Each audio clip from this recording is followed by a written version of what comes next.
Hello and welcome to Project Empower.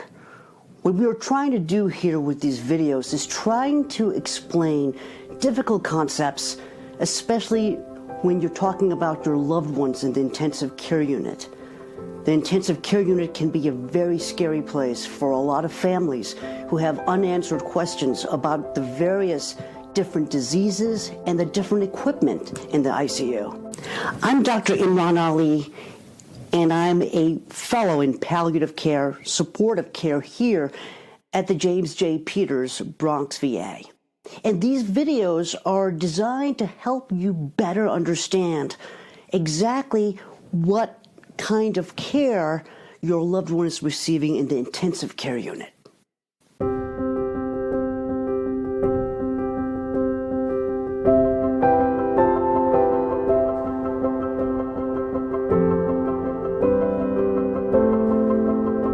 While many of us think of dementia as primarily a problem with memory, it's more than just being forgetful. Whether it be playing the piano or knowing how to read and write, the brain plays a major role. But it goes beyond that. The brain is a complex organ that controls so many things that we take for granted every day. For example, the brain also controls simple tasks such as walking or swallowing. You might not think of it, but when you swallow, there are dozens of nerve cells from the brain talking to the swallowing muscles. This is almost like a musical band where the band leader is the brain. If the brain is not working well, as we see in dementia, swallowing can be very difficult and eventually become not possible. People with advanced dementia get to the point where some food, instead of going to the stomach, goes into the lungs. The more and more this happens, the risk of developing pneumonia becomes very high. Often having repeated bouts of this type of what we call aspiration pneumonia is the way many dementia patients die.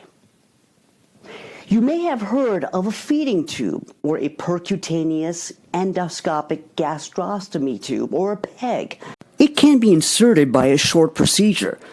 That will be done either by a surgeon or a gastroenterologist by first placing an endoscope or a small camera that will guide where a tube will be placed from the outside so it goes into the right part of the stomach. The question is, will this solve the problem of people with dementia that cannot swallow? This has been studied extensively and will be something that you and your doctor can discuss because every case is different. But what we do know from looking at other patients with end-stage dementia is that in general, a feeding tube doesn't help in the long run. Placing a feeding tube can still lead to food in the stomach traveling backwards, and sometimes this can cause heartburn, but also lead to the pneumonia that we discussed earlier.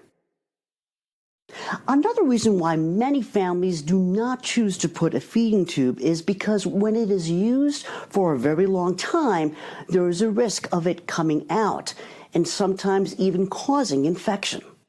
Usually, a feeding tube doesn't help with nutrition, as some of the nerves that work in the gut, helping to absorb nutrients, are also thought to be affected by the disease we see in dementia.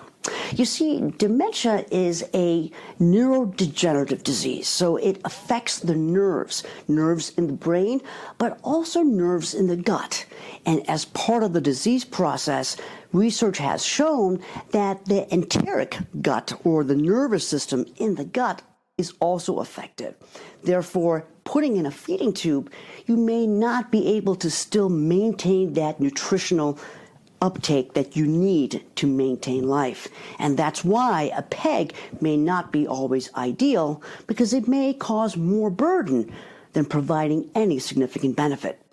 But again, this is something that you and your doctor and the rest of the medical team will have to discuss because every case is different. Seeing a loved one on a ventilator or a breathing machine can be difficult. The doctors and nurses in the intensive care unit, along with the expertise of the respiratory therapists, are working hard to make sure that your loved one can breathe on their own once again. The main purpose of the ventilator is to do the job of the lungs while the disease that is preventing the lungs from working properly is being treated. Think of the ventilator as giving the lungs a break so that they can focus on just getting better. Now, it is important to first understand why the lungs are not working well, to understand why a breathing machine is needed. A breathing machine can be used as the lungs take time to heal, but sometimes it is not always the lungs that can make it difficult to breathe. A weak heart that doesn't pump well can end up with fluid or blood backing up into the lungs. The ventilator can be used temporarily while the medical team works on ways of reducing fluid or making the heart pump more effectively, putting the stress off your lungs in the meantime. Finally, sometimes when someone is unconscious or has some interruption between the brain signals to the muscles that control breathing, a ventilator is used.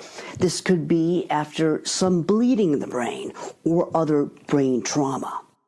While the medical team is working hard to treat the underlying cause of the breathing problem, they will also work to see if your loved one is healing so that they can breathe more on their own without the use of the breathing machine. Doctors will work with respiratory therapists to do what is called a spontaneous breathing trial, which sounds just like what it is. They will see if your loved one is able to breathe on their own spontaneously without the use of the ventilator. Sometimes they do a trial where the machine is still helping, but not completely doing the work of the lungs. This is called a weaning trial. Sometimes when the support of the machine is taken away, people can have rapid heartbeat and faster breathing rates, which tells us that it is not safe yet to remove the breathing machine entirely. Your medical team will talk to you more about why specifically in your loved one's case, weaning may be easy or difficult. No person is the same, and sometimes there could be a point, unfortunately, that your loved one, for many different reasons, cannot breathe alone without the support of the ventilator. The reasons for why it may be difficult to breathe without the support of the ventilator can be because the heart has become weak and is not able to pump blood forward as well as it could before. And despite every effort to treat the original disease, which may have damaged the heart, will be done, sometimes it could be beyond repair. The ways your doctors will try to help the heart is by giving medications to make the kidneys remove some of the fluid in the urine so that the weak heart doesn't have to work as hard. But sometimes even this doesn't work, and fluid still backs up into the lungs. Also, after some damage to the lung, either by a bacteria or a virus, sometimes a lot of inflammation on the lungs can cause scarring, and the lungs become stiff, almost like a dry sponge, and then they don't really work as well. Sometimes steroids can help by reducing that inflammation, and antibiotics can be used to kill bacteria. However, sometimes the damage can be so severe that the lung can become stiff like a dry sponge and cannot expand on its own without the help of a ventilator. There are muscles that control breathing, and in some older people or those with cancer, the muscles are just too weak, and unfortunately they do not recover so that they can help with normal breathing. Finally, the brain plays a role in controlling breathing. As we saw before, brain damage is often permanent, meaning that the connection between the brain and the lungs, once lost, does not come back. This is why your doctor may talk about the need for a tracheostomy. A tracheostomy is a small opening that is created in the neck where the breathing tube is placed instead of through the mouth. During a tracheostomy, a surgeon makes an incision in the patient's neck and trachea to create a hole called a stoma. The breathing tube is then put directly into the trachea through this hole and secured using a strap that goes around the neck. This does not mean that the patient can breathe fully on their own, as the breathing tube still has to be connected to the breathing machine. You may then get transferred to what is called a long-term acute care facility, which is like a rehab center with the ability to monitor and maintain the tracheostomy. The hope is that with time, you can regain the strength and ability to breathe on your own. If you can breathe on your own, there may be the possibility that not only the breathing tube can be removed, but also the hole in your neck, the stoma, can heal and close up, only leaving a small scar.